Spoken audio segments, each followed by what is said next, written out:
In today's video, I'll show you how to export audio from ElevenLabs so you can save your voiceovers and use them in your videos, podcasts, or other projects. If you're new to this, exporting is simply the process of downloading your generated AI voice so you can use it outside the platform. First, sign in to your ElevenLabs account and go to the section where your generated audio is stored, such as text-to-speech or your project workspace. Next, find the voiceover you want to export. Make sure it is fully generated and ready to download before moving forward. Now open the Audio Options menu.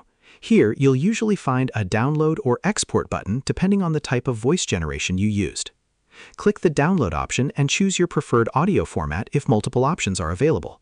Common formats are usually optimized for video editing and general use. Once you confirm, the file will be saved to your device. You can then locate it in your Downloads folder and play it to make sure everything exported correctly. If the audio doesn't sound right or seems incomplete, go back and regenerate the voice before exporting again. After downloading, you can import the audio into any video editing software, podcast tool, or presentation project. It's always a good idea to organize your exported files into folders so you can easily find them later when working on multiple projects.